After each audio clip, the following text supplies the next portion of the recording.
Well, hello, it's your friendly fishmonger, Dan from dansfish.com, and today I want to tell you about a species that I'm really excited about. It's one of my favorites. It's a killifish.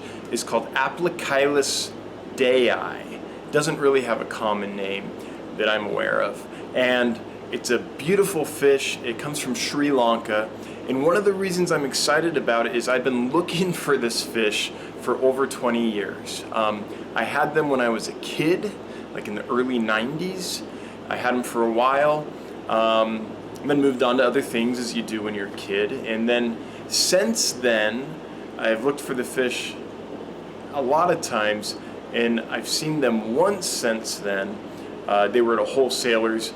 They didn't look very good, so I didn't get them. But I recently found a group that is in great shape. They're beautiful.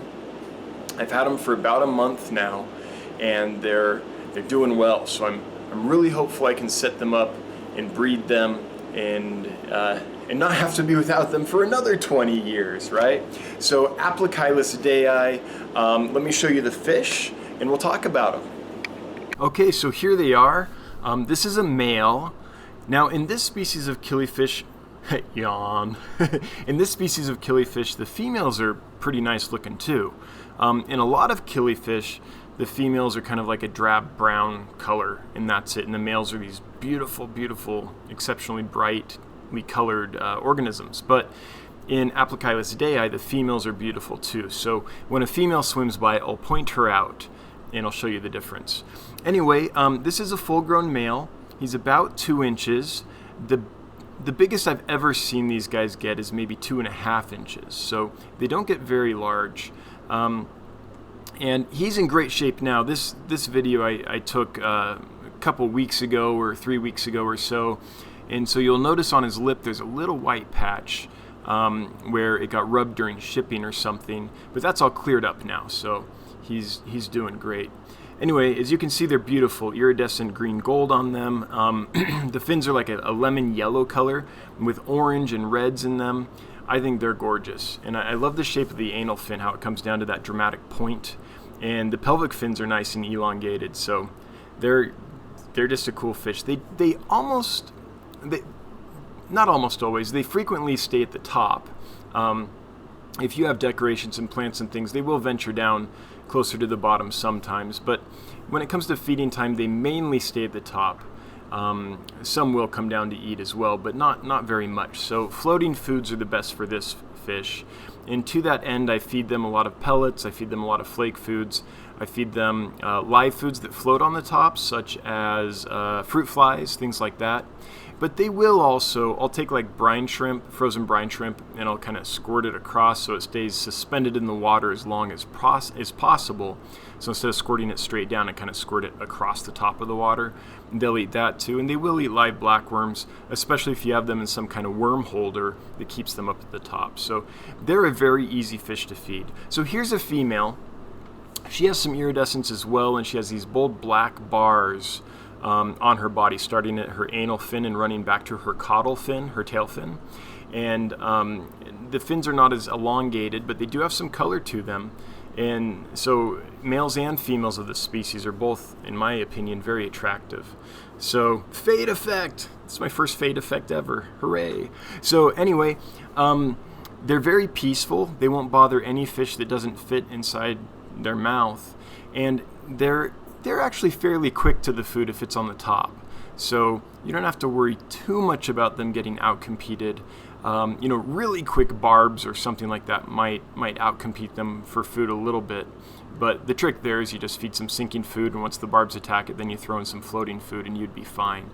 So these guys can hold their own pretty much. Now they're not aggressive at all. They don't generally swim really fast or anything. They kind of hang out and swim slowly, and then they'll move to another spot, hang out, swim slowly. So they're kind of a calm, peaceful fish. So it would probably be best to keep them with other fish that are calm and peaceful, or if you do have more active fish, that they're the type of fish that like to stay on the bottom or in the middle of the aquarium, so they don't stress these guys out. Temperature range, mid-70s is just fine for them, just like most community fish. And I really do think these are community fish. they do fine. They're in here with bettas, they're in here with some desert gobies, and they don't bother them at all.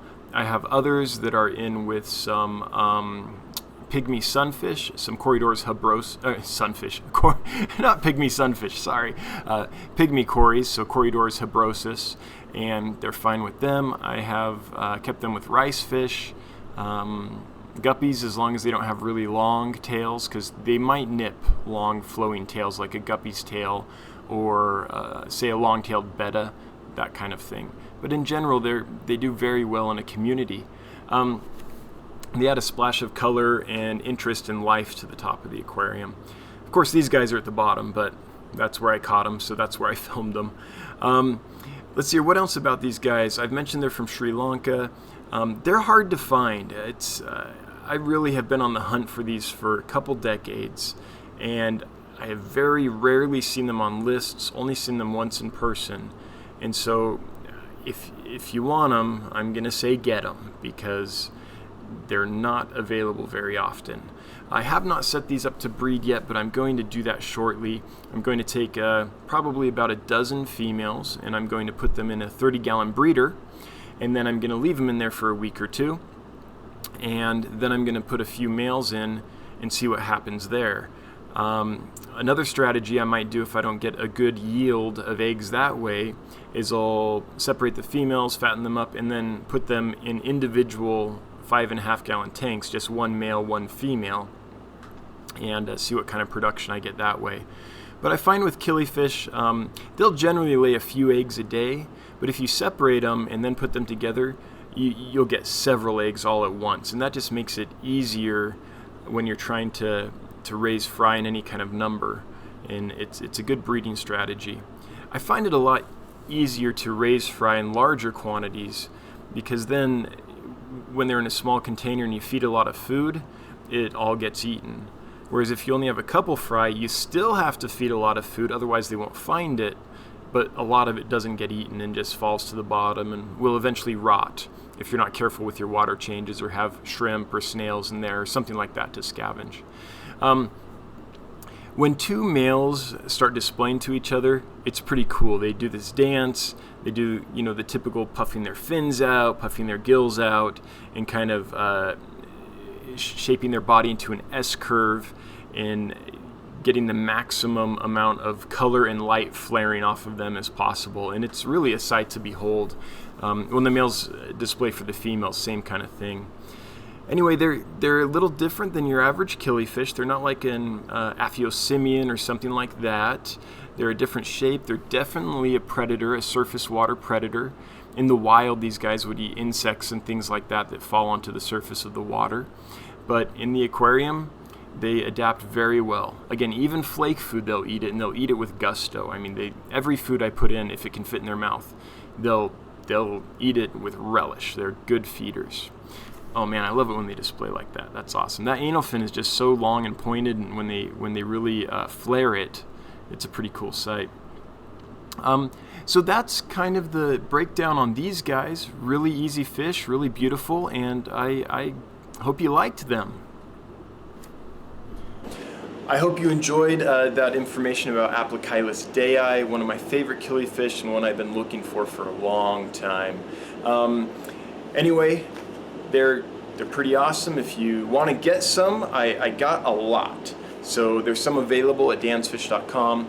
If you have any questions about them or want to discuss them or any other fish topics, then please post down below. Whoa, my hand. Please post down below, and I'll be happy to answer your questions, or we can get a discussion going, and yeah, just nerd out on fish. So until next time, I'll see ya.